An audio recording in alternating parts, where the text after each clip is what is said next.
और वहीं सीमा हैदर का मामला अब एटीएस के पास पहुंच गया है। एटीएस ने सोमवार को सीमा हैदर, सचिन मीणा और सचिन के पिता से करीब 7 घंटे पूछताछ की।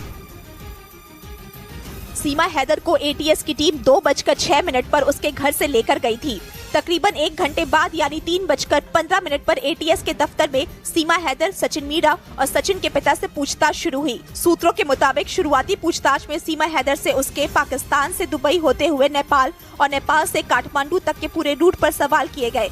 इसके अलावा सूत्रों के मुताबिक उससे उसके मोबाइल फोन, कॉल्स और उसके पहले पति गुलाम हैदर के बारे में पूछताछ हुई। सूत्रों के मुताबिक उससे उसके बच्चों और उसके पासपोर्ट को भी लेकर सवाल किए गए।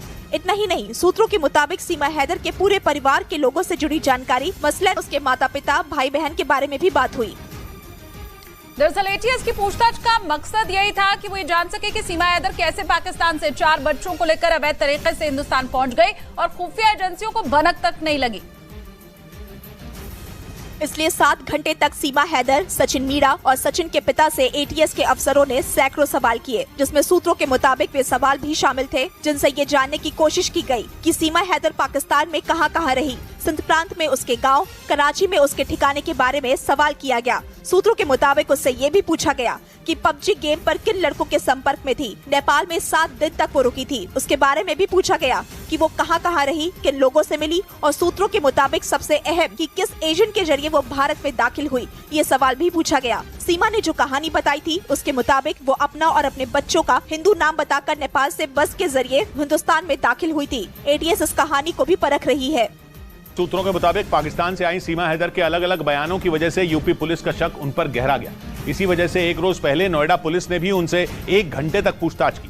भारत में अवैध तरीके से दाखिल होने के आरोप में 4 जुलाई को पुलिस ने सीमा और उनकी मदद के आरोप में सचिन को गिरफ्तार किया था, लेकिन बाद में दोनों को कोर्ट से जमानत मिल गई, जिसके बाद से सीमा हैदर दिल्ली के नजदीक ग्रेटर नोएडा के रबुपुरा इलाके में सचिन के घर पर रह रही हैं।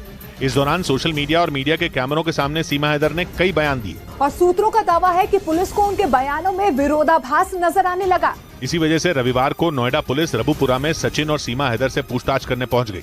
सूत्रों के मुताबिक पुलिस के आने के बाद सचिन के घर वालों ने दरवाजा नहीं खोला। हालांकि बाद में पुलिस ने दरवाजा खुलवाया और फिर करीब 1 घंटे तक सचिन और सीमा हैदर से पूछताछ की। ये पूछताछ उन बिंदुओं पर थी जिन पर पुलिस को शक था। पाकिस्तान से भारत आई सीमा हैदर के बाद अब बांग्लादेश की जूली का मामला सामने आया।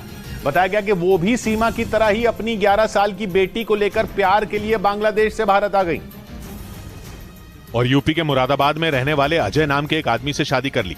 अजय की मां के मुताबिक उनका बेटा जूली से व्हाट्सएप पर बात करता था और करीब 1 साल पहले जूली अपनी बेटी के साथ उनके घर आ गई, जिसके बाद उसने हिंदू धर्म अपनाकर अजय से शादी भी कर ली। अजय की मां ने आरोप लगाया कि शादी के कुछ ही दिनों बाद जूली अजय को लेकर बांग्लादेश चली गई, जिसके बाद अजय ने फोन कर उन्हें बताया कि वो 15-20 दिन में आ जाएगा, लेकिन वो नहीं आया और एक दिन उनके फोन पर उसकी खून से लथपथ फोटो आई। फोटो में सिर फटे हुई है, खून ही खून हो रहे। उसके बाद फोन बंद है, ना कोई फोन लग रहा है ना कोई आ रहे। जिसके बाद उसकी मां ने पुलिस में इसकी शिकायत की।